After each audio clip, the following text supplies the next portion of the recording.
convido os irmãos para que possamos meditar na palavra do Senhor, na sua santa revelação, no texto que se encontra em Abacuque, capítulo 1, versículos 5 ao 11.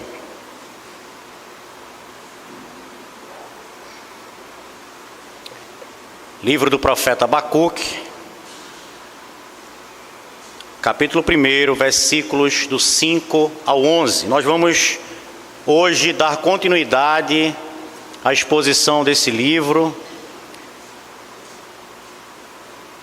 exposição a qual nós já fizemos no capítulo 1, versículo do 1 ao 4. Hoje seguiremos do 5 ao 11. Vou fazer a leitura, os irmãos podem acompanhar nas suas Bíblias em silêncio. Diz assim a palavra de Deus: Vede entre as nações, olhai, maravilhai-vos e desvanecei, porque realizo em vossos dias obra tal, que vós não crereis quando vos for contada. Pois eis que suscito os caldeus, nação amarga e impetuosa, que marcham pela largura da terra, para apoderar-se de moradas que não são suas. Eles são pavorosos e terríveis, e criam eles mesmos o seu direito e a sua dignidade. Os seus cavalos são mais ligeiros do que os leopardos, mais ferozes do que os lobos ao anoitecer são os seus cavaleiros, que se espalham por toda parte. Sim, os seus cavaleiros chegam de longe, voam como águia que se precipita a devorar. Eles todos vêm fazer violência, o seu rosto suspira por seguir avante. Eles reúnem os cativos como areia. Eles escarnecem dos reis. Os príncipes são objeto de seu riso. Riem-se de todas as fortalezas, porque amontoando terra as tomam. Então passam como passa o vento e seguem. Fazem-se culpados estes, cujo poder é o seu Deus. Fechar os nossos olhos e orar mais uma vez. Deus amado, essa é a tua palavra, Senhor. Essa é a tua santa revelação, ó Pai, que vem a nós como palavra de exortação, palavra de correção, palavra de direcionamento, de educação, Senhor. Palavra que vem a nós, ó Pai, como bálsamo, para que possamos, ó Deus, a cada dia entender mais e melhor a tua vontade para as nossas vidas. Pai bendito, fala aos nossos corações nessa noite.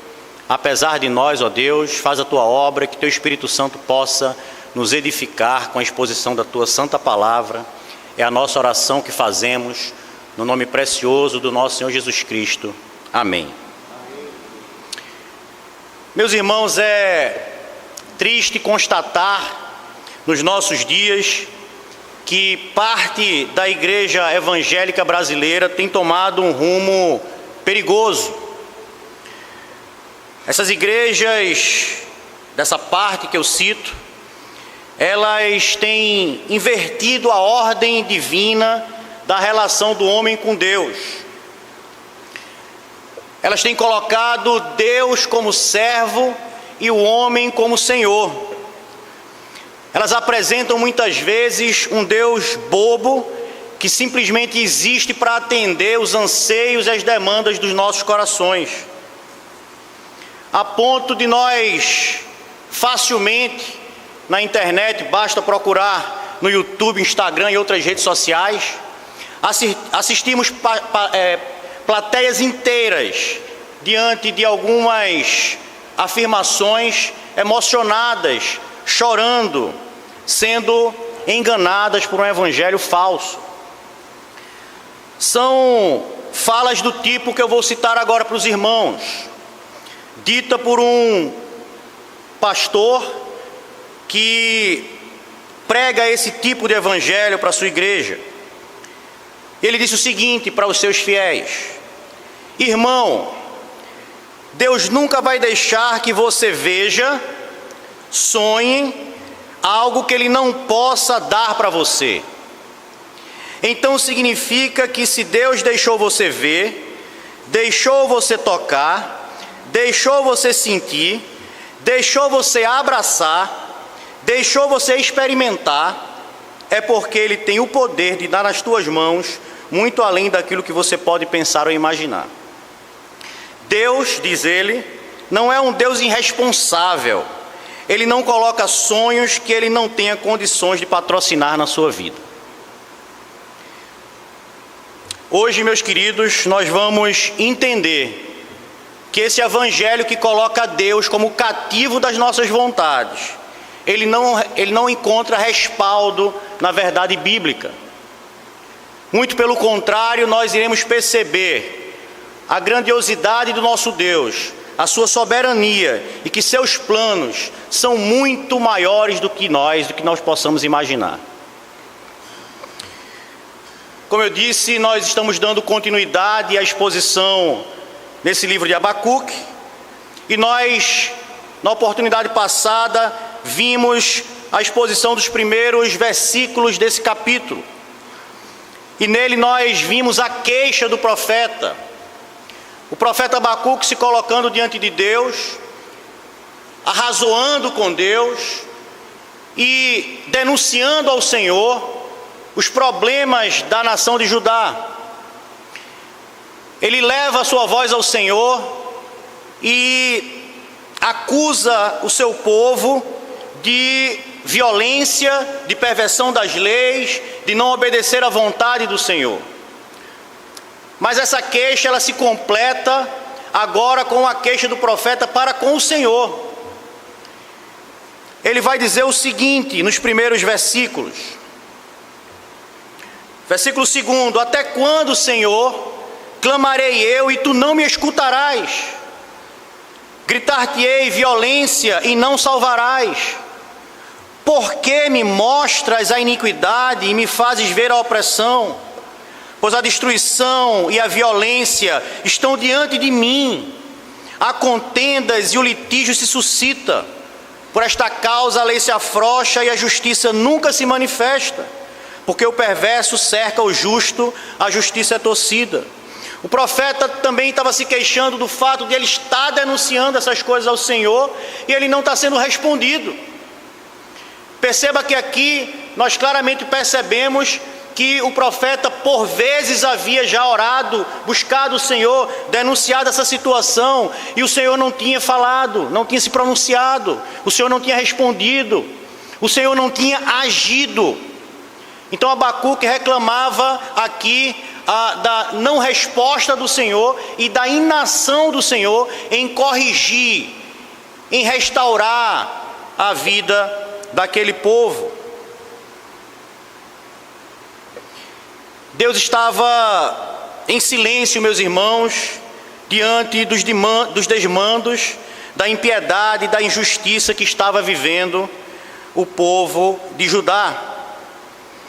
Abacuque certamente também havia confrontado o povo sobre essas questões, assim como fizeram os profetas antes dele, depois dele, assim como fizeram os reis.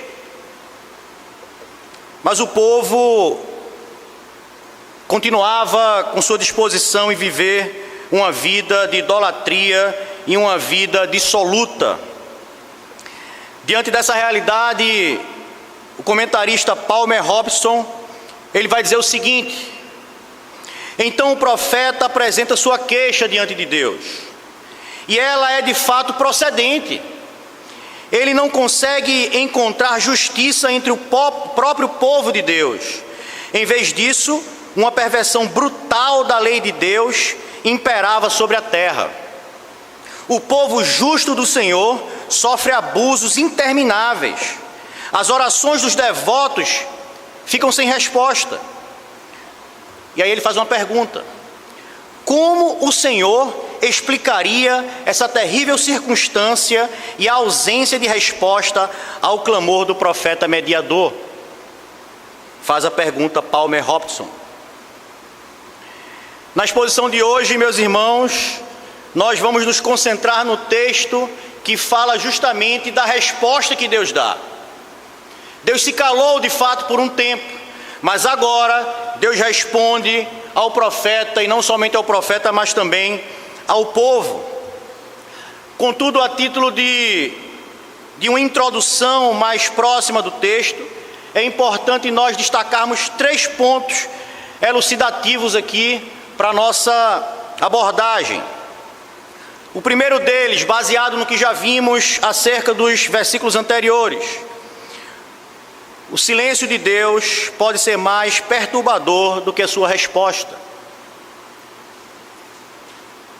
O silêncio de Deus, ele pode ser mais perturbador do que a sua resposta. Segundo, o silêncio de Deus não significa sua inação, pois ele está no governo do cosmos.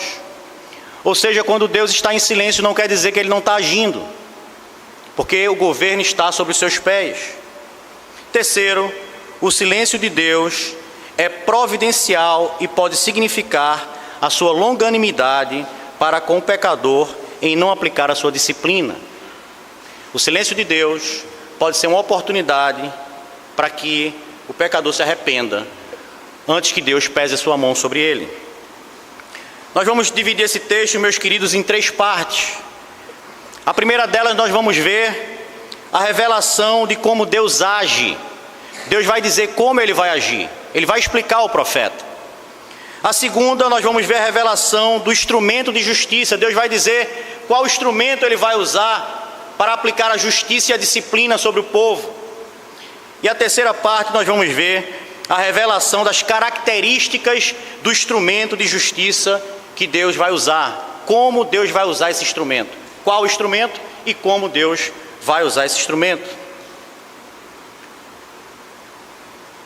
Então vejamos agora a revelação de como Deus age. Versículo 5. Vede entre as nações, olhai, maravilhai-vos e desvanecei, porque realizo em vossos dias obra tal, que vós não crereis quando vos for contada. Meus queridos, a resposta do Senhor às queixas do profeta é surpreendente. Eu imagino Abacuque escutando isso aqui. Abacuque, ele alimentava no seu coração, obviamente, a forma como Deus deveria agir.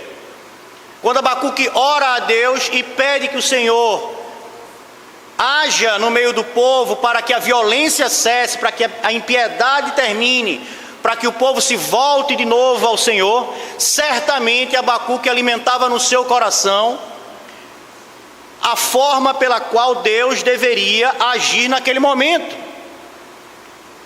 E muitas vezes nós fazemos isso, não é diferente do meu e do seu coração. Muitas vezes nós buscamos ao Senhor e oramos a Deus pedindo a resolução de determinado problema, e nós não queremos que Deus resolva o problema, nós queremos que Ele resolva do jeito que nós queremos que Ele resolva. Já começa daí o entendimento equivocado de que Deus tem que fazer aquilo que nós queremos. O profeta de fato alimentava essa ideia de como Deus deveria agir.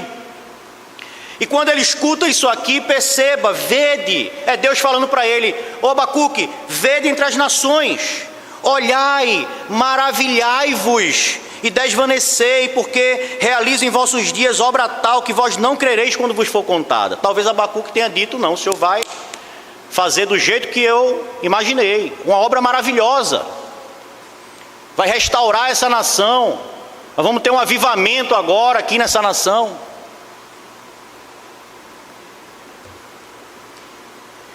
Mas a resposta de Deus, ela não foi essa, e nós vamos ver mais à frente. Diante desse versículo, meus irmãos, nós podemos ver que Deus responde às nossas orações de maneira direta. Perceba que no versículo 3,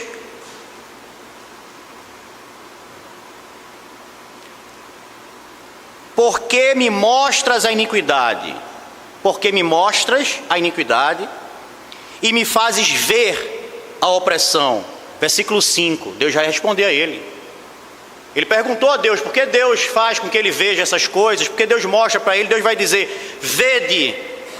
Deus vai usar o questionamento dele para respondê-lo. Vede, olha para as nações, vede as nações, olhai e maravilhai-vos e desvanecei. Ou seja, eu te mostrei isso aí, Abacuque, porque eu vou te mostrar agora a resposta disso aí.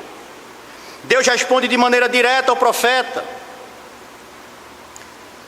Segunda coisa que nós vemos aí nesse versículo 5: Deus é aquele que governa as nações e não somente o seu povo. Deus está dizendo: olha, tu sabe como eu vou agir, Abacuque? Primeiro te respondendo de forma direta. Eu vou te mostrar o que eu vou fazer. Tu não querias saber porque eu te mostro, eu vou te mostrar. Segunda coisa, Abacuque: Deus, Ele é aquele que governa as nações. Ele vai dizer no versículo 5: vede entre as nações. Vede entre as nações.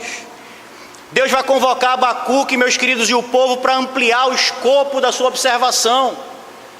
Deus vai dizer ao profeta: olha, para de olhar só para Jerusalém, para o nosso povo, e agora vê o poder de Deus que opera em todas as nações. Deus está mostrando que Ele não é só o governante de Jerusalém. Ele não governa só o povo eleito. Ele está dizendo que Ele governa todos os povos. Deus é o Deus que Ele governa não somente os povos, como toda a criação e todo o cosmos existente. Nada, meus queridos, foge ao controle, ao domínio, à soberania do nosso Deus. E Ele está dizendo: olha para as outras nações e eu vou te mostrar o que vai acontecer.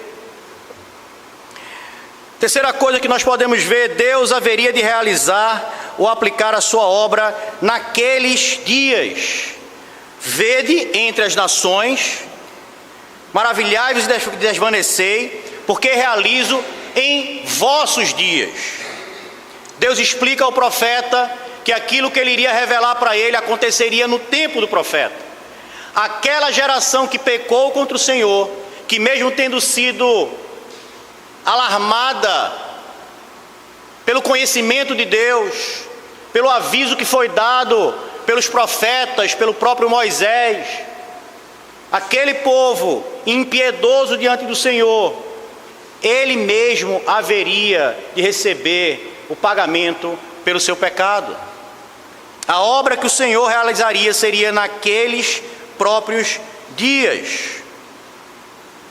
Aquela obra também seria, meus queridos, inacreditável.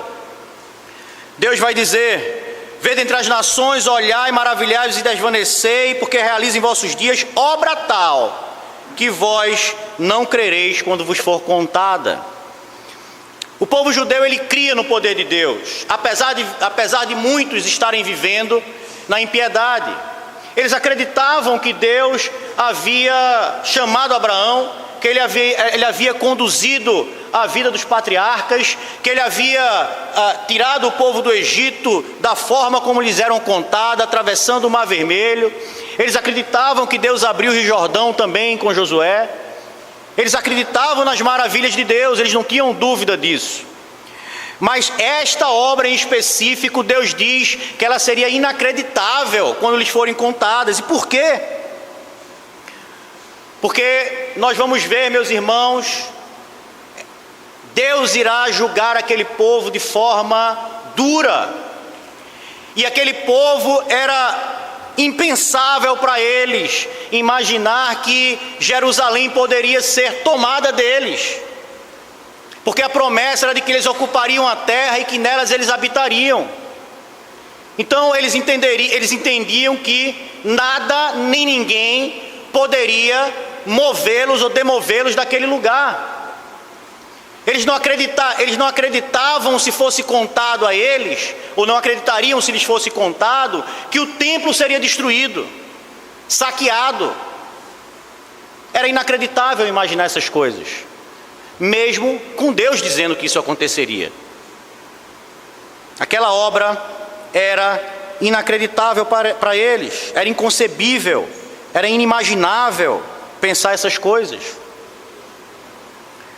Porém, meus irmãos, o evento que acontece aqui, a qual Israel seria admoestada, afinal, tinha de ser visto não como um exemplo da brutalidade humana, mas deveria ser visto como a maravilhosa obra de Deus na vida do seu povo.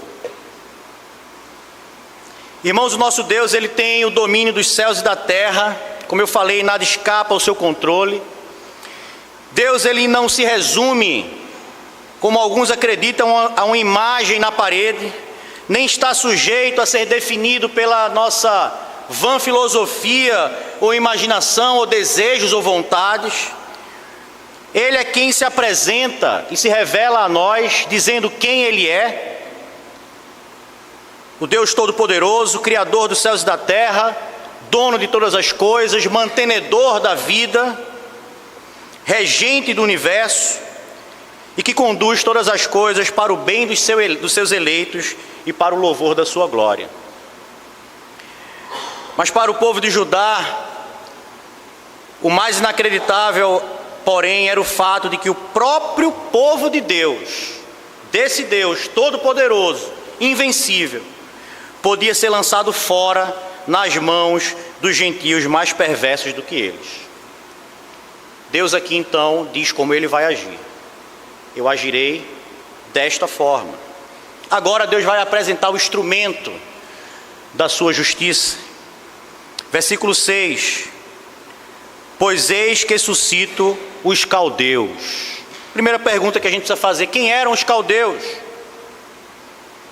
Deus vai suscitar esse povo para usá-lo como instrumento de justiça na vida do povo eleito. Então é importante saber quem eram os caldeus, porque talvez a gente possa imaginar que os caldeus eram um povo mais piedoso do que o povo de Judá. Era um povo que Deus levantou para disciplinar, porque era um povo que tinha um relacionamento mais íntimo com o Senhor. Isso poderia passar pela cabeça de alguém. Os caldeus, meus queridos, eles, por algum momento, eles foram uma das 3 maiores potências militares daquela época. Eram os caldeus, os assírios e o Egito.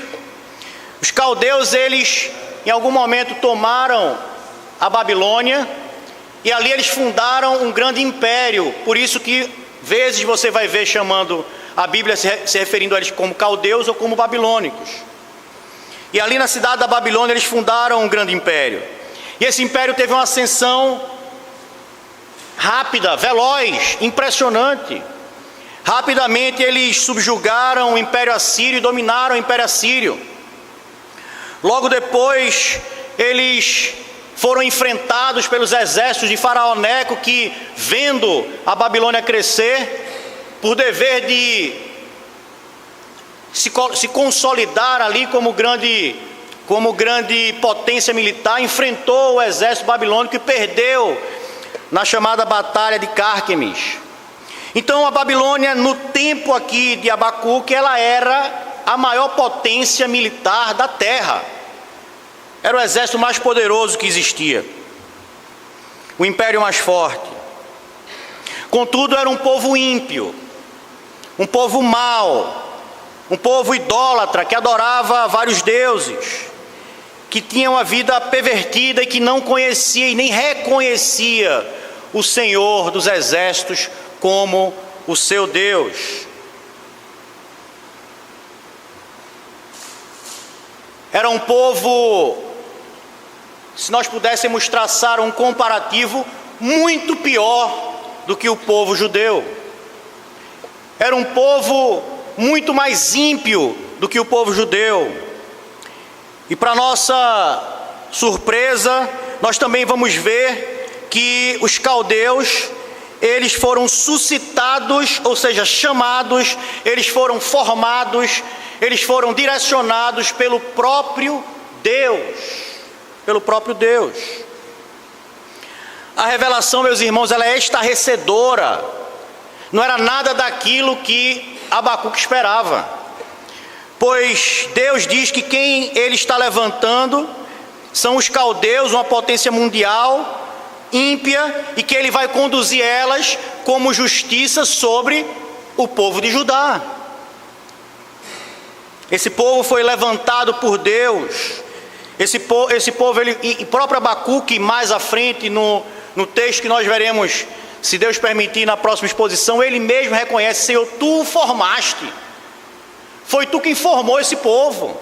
Foi Deus que levantou, foi Deus que permitiu que eles se tornassem uma grande potência militar. Foi Deus agora quem está permitindo que eles marchem até Jerusalém. Essa é uma clara demonstração, meus queridos, do governo universal do Senhor. Vede entre as nações. Abacuque achava que Deus estava inativo diante da impiedade do povo. Mas enquanto Deus estava em silêncio, uma nação estava sendo levantada para ser usada como instrumento de disciplina sobre o seu povo. Em Jeremias 25:9, nós vamos ter o seguinte. Antes disso, reverendo Hernandes Dias Lopes cita, em Jeremias 25:9, o invasor caldeu, Nabucodonosor, é chamado por Deus de meu servo. Em Isaías 10:5, o profeta diz que Deus vai usar a Síria como vara da sua ira. Deus chama Abacuque de meu servo, não porque Deus chama Nabucodonosor de meu servo, não porque ele era um crente no Senhor, mas porque ele seria usado pelo Senhor como servo para o propósito para o qual Deus o havia destinado. Deus mostra que ele usa quem ele quer, seja ímpio ou justo, todos estão debaixo da soberania de Deus e governo para servirem aos seus propósitos. E aquela revelação de que Deus suscitaria os caldeus, certamente, meus queridos, escandalizou aquele povo. Mas Deus agora vai explicar, ou vai revelar, as características do instrumento de justiça e como se daria essa disciplina. Perceba, Deus disse: olha, Abacuque, eu vou te responder. E a minha resposta é o seguinte: olha entre as nações, eu sou o Deus soberano, nada foge ao meu controle, eu sou o Deus de todas as nações. Vou fazer obra tal, Abacuque, que vocês não vão acreditar, e vou suscitar um povo ímpio para servir de instrumento de disciplina contra vocês. Mas agora Deus vai descrever as características desse instrumento de disciplina, as características desse povo.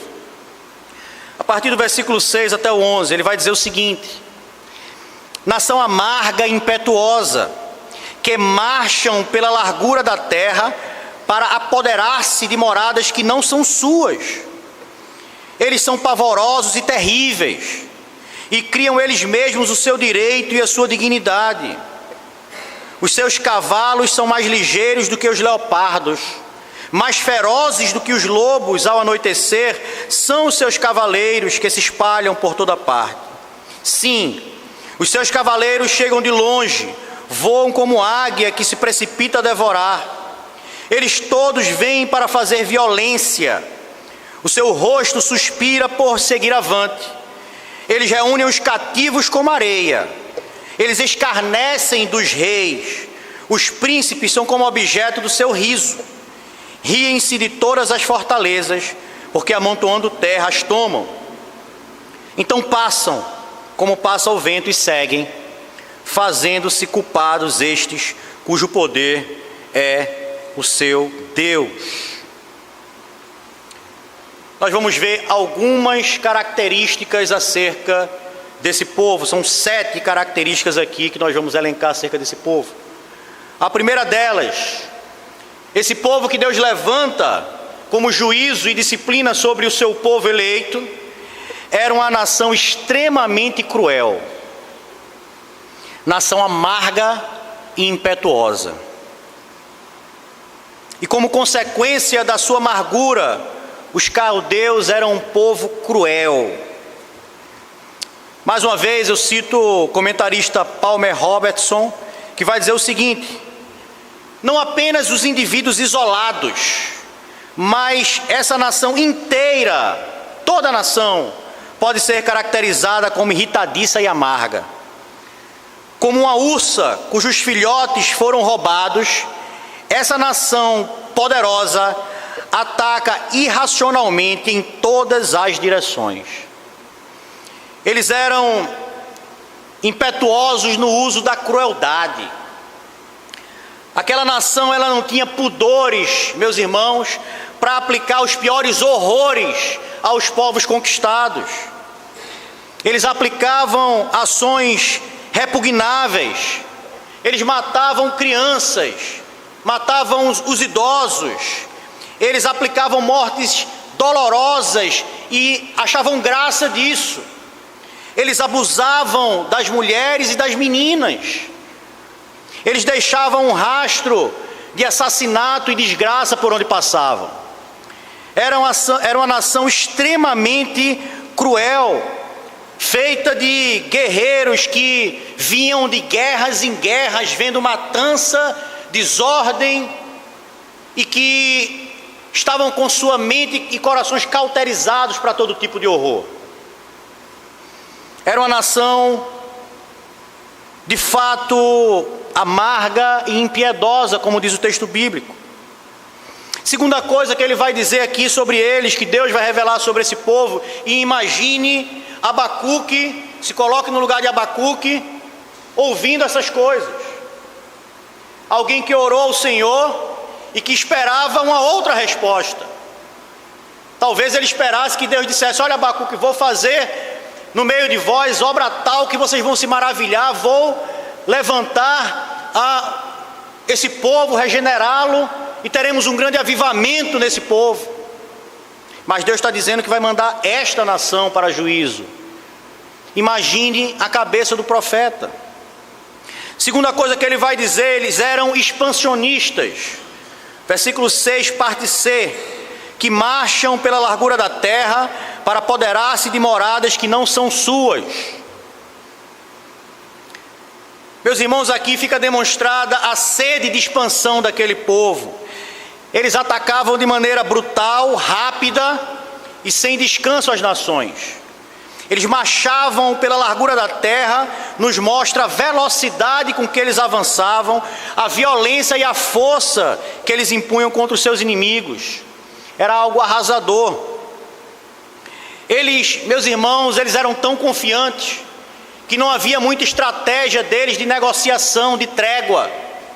O que nos leva a entender aqui, ou deduzir, é de que eles vinham avançando de guerra em guerra, sem parar e passando como rolo compressor, com uma brutalidade imensa sobre as nações. Eles atacavam em várias frentes. Eles confiavam plenamente no poder bélico que tinham, no poder militar. Eles eram expansionistas, eles queriam dominar todos os povos. Justamente como aquele povo, os cananeus, que uma vez foi expulso de suas concessões porque sua iniquidade havia se enchido às medidas, assim agora, perceba, um dia Deus usou o povo de Israel para entrar na terra prometida, e o povo de Israel foi usado como juízo sobre aqueles povos, e ocupou aquela terra. Contudo agora Israel será expulso das suas possessões, porque sua iniquidade está completa. Deus não aguentava mais a iniquidade do povo, e agora aquilo que Israel fez com o povo cananeu será feito com ele. Eles serão expulsos da sua terra. O lugar de conforto, de recreação, de prazer, de relaxamento, segurança e refrigério seria tirado daquele povo. Mas ele vai seguir e Deus vai nos mostrar que aquele povo também era um povo implacável. Versículo 7: eles são pavorosos e terríveis. Os caldeus, eles eram, meus queridos, diz o reverendo Hernandes, truculentos, sanguinários, cruéis e desumanos. E ele segue dizendo: não tinham piedade nem respeito a qualquer direito. Eles pisavam os homens como se pisava a lama, abusavam das mulheres e forçavam as jovens sem nenhum constrangimento. passavam a fio da espada velhos e crianças, sem nenhum remorso. A presença deles lançava medo. Era um povo pavoroso e terrível. O profeta Jeremias, ele descreve o momento da ação desse povo contra Judá. Esse dia haveria de chegar. E o profeta Jeremias descreve como isso se deu em alguns versículos.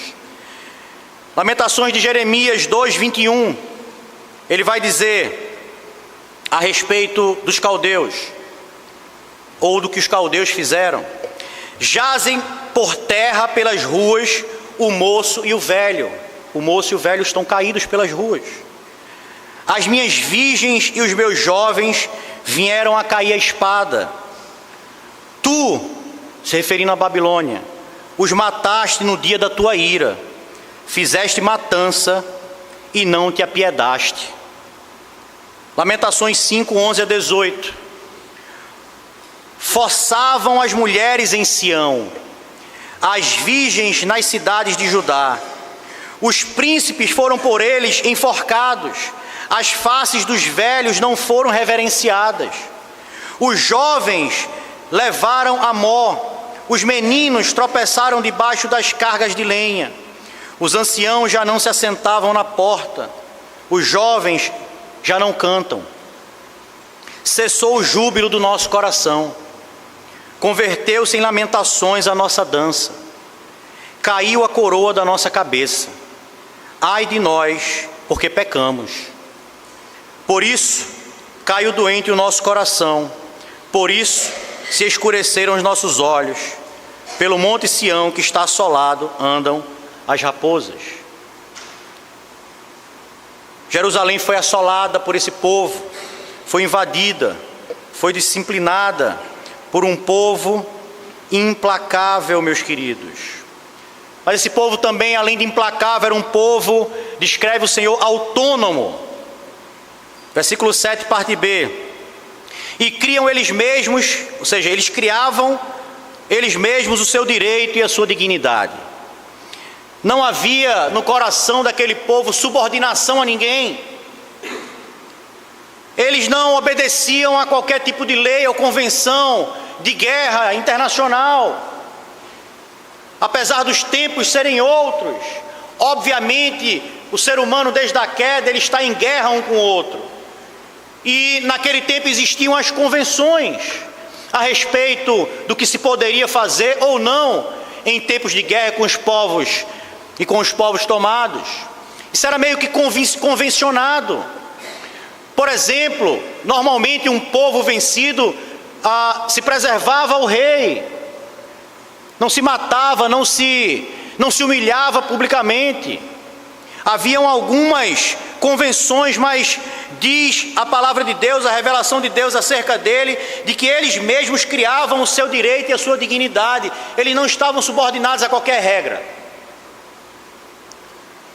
Para eles, o que valia era o desejo do seu coração de impetrar a crueldade contra os povos.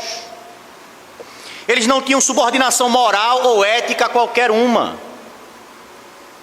Para alcançar os seus objetivos, eles mesmos criavam as suas leis ao bel prazer deles. Não prestavam obediência a ninguém. Tinham a força, eram a lei. Condecoravam a si mesmos com a máxima dignidade. Eles honravam a si mesmos.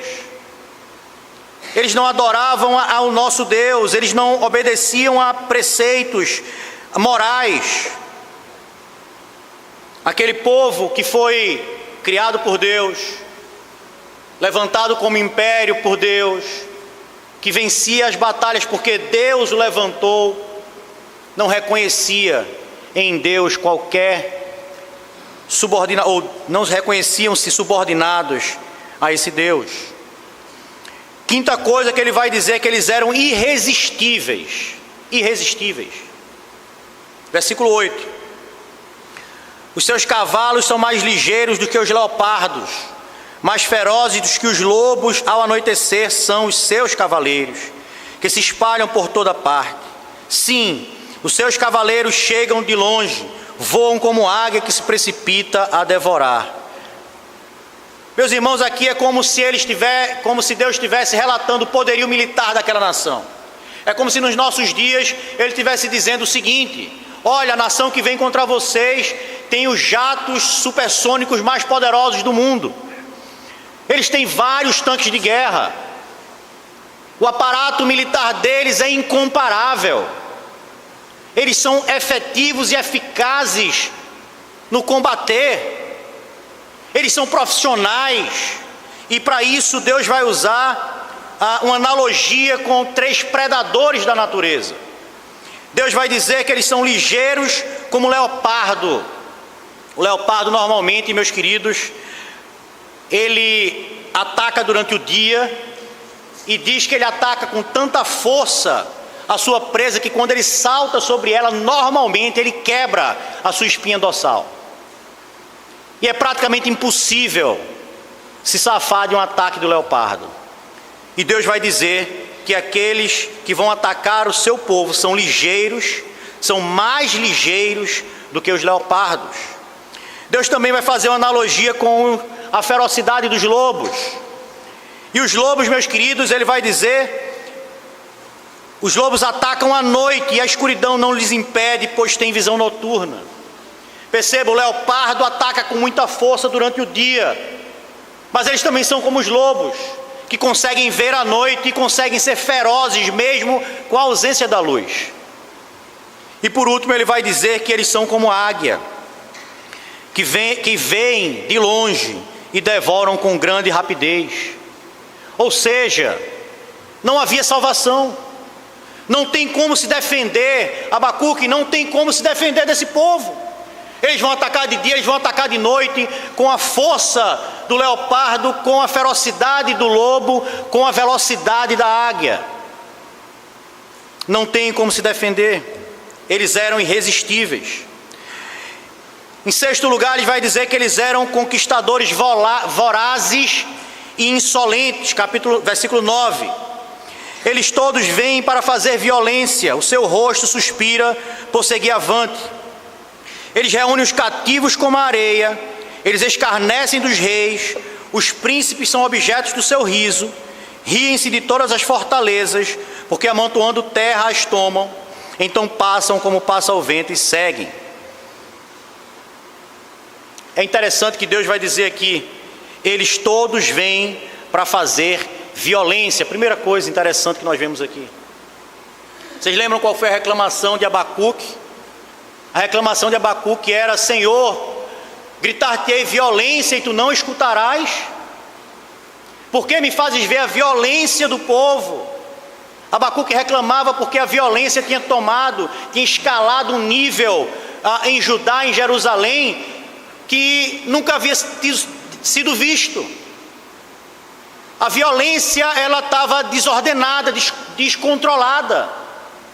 E Deus agora suscita o povo violento para aplicar a mesma violência que os ímpios estavam aplicando aos justos. Agora eles sofreriam essa mesma violência de um povo impiedoso. O profeta Abacuque, no seu relato, ele acusou de violência, e Deus ouviu e levanta um povo violento para justiça, para a disciplina do seu povo. E é interessante que, meus queridos, ele vai trazer alguns relatos aqui da ação militar da Babilônia. Ele vai dizer que eles reúnem os cativos como areia, demonstrando que eles tinham já dominado muitos e muitos povos. Ele vai dizer que eles escarnecem dos reis, relatando para nós aquilo que já foi dito, que eles humilhavam os reis. Diz que eles colocavam os reis em jaulas e ofereciam eles diante do povo para humilhar o povo e o rei. Ele vai dizer aqui também que ele ria-se das fortalezas, porque amontoando terras tomavam. O povo babilônico havia desenvolvido uma estratégia para transpassar as fortalezas. Naquele tempo as cidades, elas se fortificavam, e assim era em Jerusalém. e elas confiavam nas suas muralhas. E diz Deus que aquele povo, ele vinha rindo das fortalezas. Ele já tinha dominado várias, porque ele tinha desenvolvido uma estratégia de amontoar terras próximo ao muro, aos muros das fortalezas, e com aquela terra amontoada, eles subiam e transpassavam os muros das fortalezas. Então é mais um relato que mostra para aquele povo de Jerusalém que eles não resistiriam. Eles não resistiriam.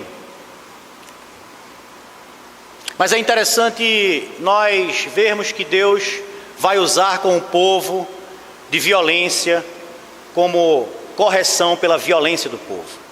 Isso é um ensino bíblico, meus queridos. Mateus 26, 52, o Senhor Jesus Cristo vai, em outras palavras, nos ensinar acerca dessa verdade. Ele vai dizer: então Jesus lhe disse a Pedro, no momento em que Pedro tira a orelha do algoz ali do Senhor Jesus. Então lhe disse: embainha tua espada, Pedro, pois todos os que lançam mão da espada, a espada perecerão. Paulo, escrevendo aos Gálatas, ele vai dizer: não vos enganeis, de Deus não se zomba, pois aquilo que o homem semear, isso também ceifará. O povo de Deus estava colhendo o que plantou. Plantou violência, iria colher violência. A disciplina de Deus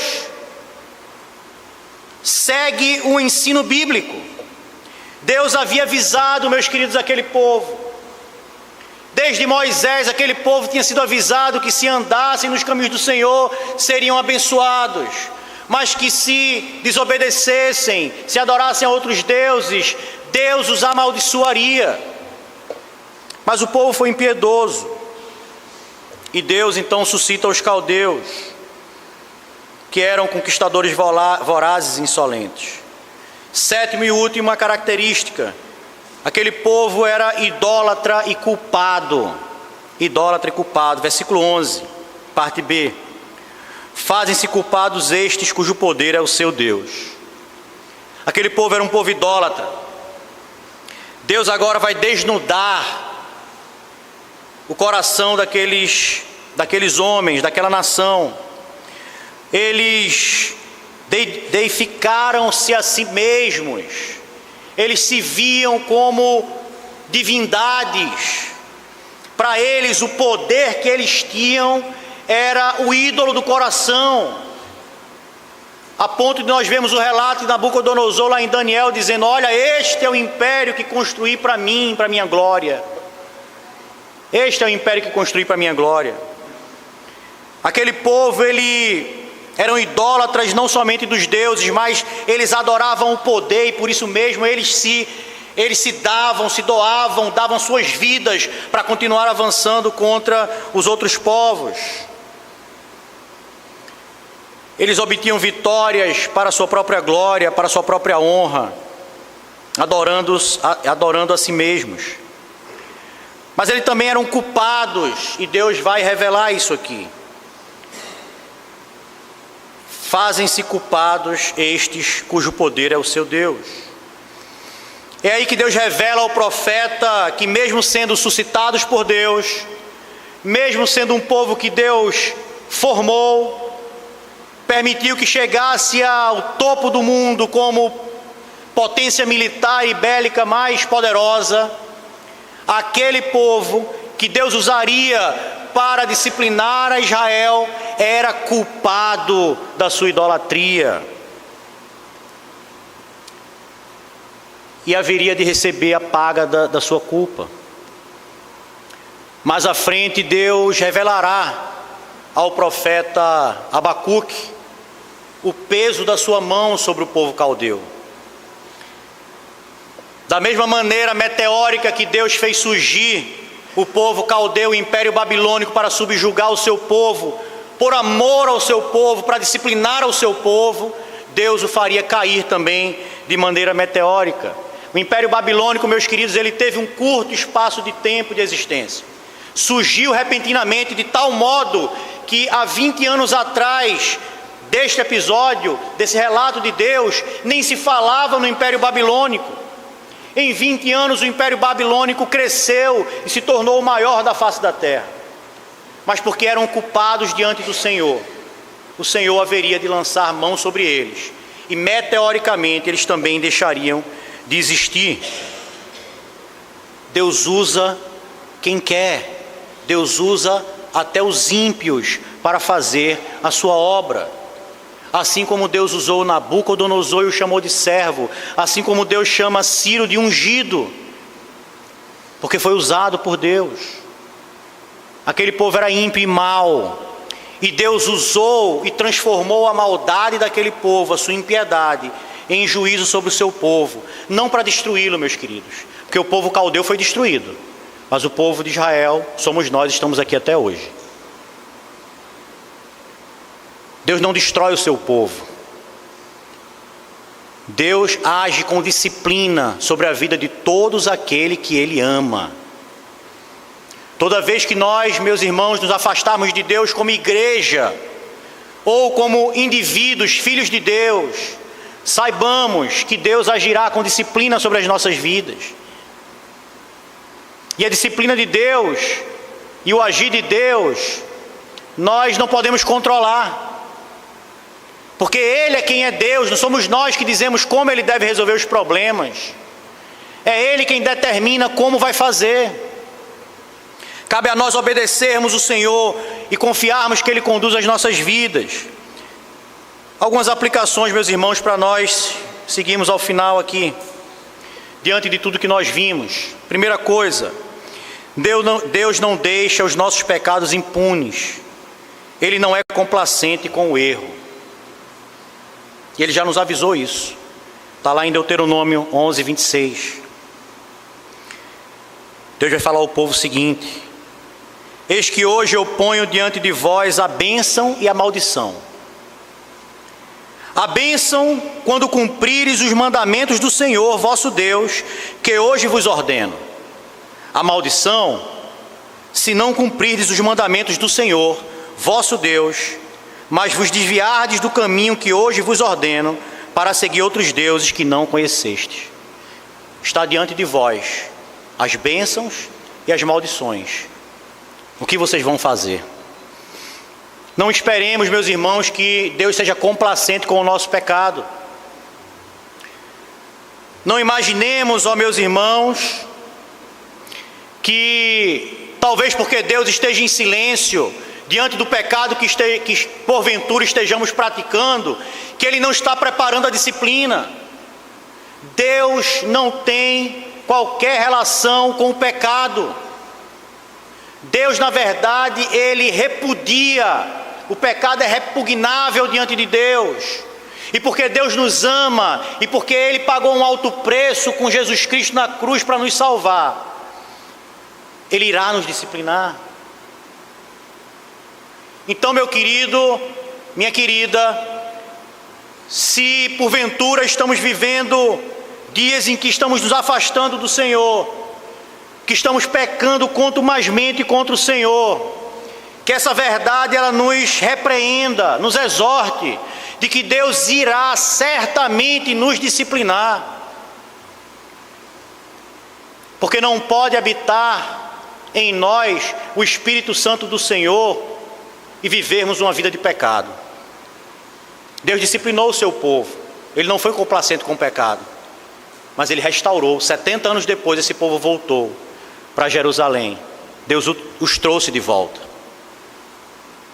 Segunda aplicação, meus irmãos: no silêncio de Deus ainda há esperança para aqueles que estão afastados da sua casa. Nós sabemos que todos nós podemos contar de irmãos, de parentes que estavam na igreja e hoje estão afastados. E muitas vezes a gente fica imaginando, porque Deus não está agindo, porque o Senhor não trouxe já. E nós precisamos alertá-los sobre o agir de Deus e a disciplina do Senhor, enquanto há tempo. Que nós possamos alertá-lo ao arrependimento enquanto Deus ainda está em silêncio e não aplicou a sua justiça sobre eles. Mas louvado seja Deus também, meus irmãos, no dia que Ele aplicar a disciplina. Eu acho que todos nós, talvez, temos histórias nas nossas vidas sobre o agir de Deus, disciplinador, regenerador sobre as nossas vidas. Talvez um dos momentos mais difíceis da minha vida e da minha família foi o momento quando eu me reconciliei com o Senhor. Eu sabia que Deus estava me disciplinando. Até então havia prosperidade. Do momento em que eu me reconciliei com o Senhor, Deus aplicou a sua disciplina, porque Ele estava me mostrando, me moldando, que eu deveria ser completamente humilhado diante dEle, que eu deveria viver na dependência do Senhor. E louvado seja Deus porque Ele fez isso. Porque a disciplina de Deus, meus irmãos, ela não visa a destruição do seu povo, nem dos seus filhos. Ela visa a restauração. Terceira aplicação, meus irmãos. Deus aplica a sua disciplina aos seus eleitos em amor, visando salvação das suas almas.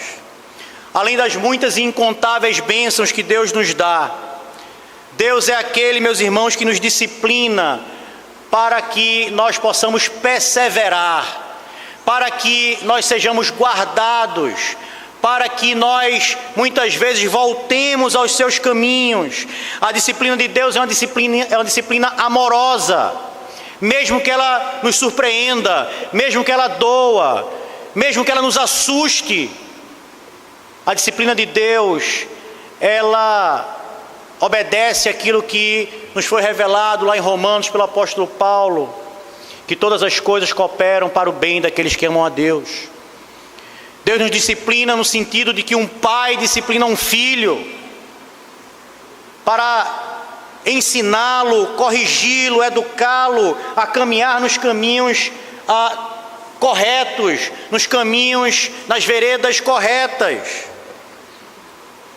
A disciplina de Deus, meus irmãos, ela visa nos levar a mais doce, mais maravilhosa das bênçãos que nós já recebemos, a bênção da salvação. Nós já recebemos a bênção da salvação em Cristo, mas a disciplina de Deus, o cuidado de Deus, nos faz perseverar até o dia do Senhor Jesus Cristo. Hebreus 12, 5 e 6 vai dizer o seguinte: e estás esquecido da exortação que como a filhos discorre convosco? Filho meu, não menosprezes a correção que vem do Senhor, nem desmaieis quando por ele és reprovado, porque o Senhor corrige a quem ama e açoita a todo filho a quem recebe. Esse é o nosso Deus, louvado seja Ele, meus irmãos, pela sua disciplina. Para concluir, irmãos, Deus havia avisado aquele povo de muitas formas.